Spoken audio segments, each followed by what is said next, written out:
जय गजानन मंडळी. आज 14 इंजेक्शन लागता राहिले भाऊ.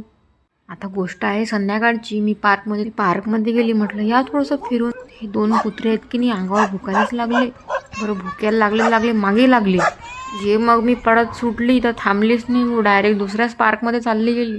आता हा प्रकार झाला आणि मला समोर जाता जाता प्रत्येक कुत्र्यात ते दोन कुत्रेच दिसून कुत्र्याची अशी भीती वाटू राहिली जशी काही वागच लागले माझ्या मागे. मग थोड्या वेळानं बरं वाटलं तर म्हटलं चला बा आता सूर्यास्त होऊन राहिलं तर तेच कॅप्चर करू आपण. ते कॅप्चर केलं थोडंसं इकडे तिकडे केलं पार्कमध्ये. मग भूक लागली. मैत्रिणीचं पोरगंही लागलं बाई मागे. बरं लागलं तर लागलं. म्हणते आंटी पास्ताच बनव. चाल बा म्हटलं मग बनवायच्यासाठी पास्ता. तर मग मी बनवला साधा पास्ता आपला देशी स्टाईलमध्ये.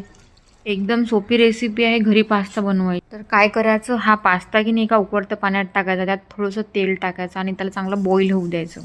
एका कढईत तेल टाकून त्यात जिरं टाकायचं, शिमला मिरची टाकायची, ते चांगलं फ्राय होऊ द्यायचं.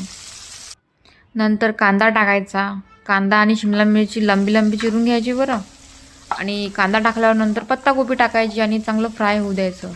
मग त्याच्यात थोडेसे मटर टाकायचे आणि लास्टमध्ये टाकायचं टोमॅटो.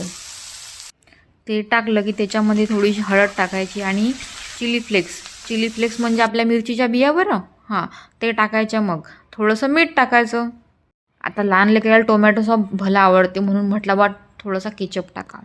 हे सगळं टाकल्यावर वरतून टाकायचा पास्ता बॉईल झालेला आणि छानपैकी मिक्स करून घ्यायचं. नंतर याच्यामध्ये थोडेसे तीळ टाकायचे आणि थोडासा कोथिंबीर टाकायचा आणि हे चांगलं मिक्स करून घ्यायचं. तर झाला रेडी आहे आपला मग देसी स्टाईल पास्ता. त्या मॅगी बिगीपेक्षा तर हा घरगुती पास्ता छान लागते. नक्की ट्राय करून पहा. आणि त्या ज्याच्यासाठी बनवला त्याला तर खूपच आवडला. पूर्ण एक प्लेट संपून टाकली. भाऊ अच्छा बनाय म्हणते, अच्छा बनाय.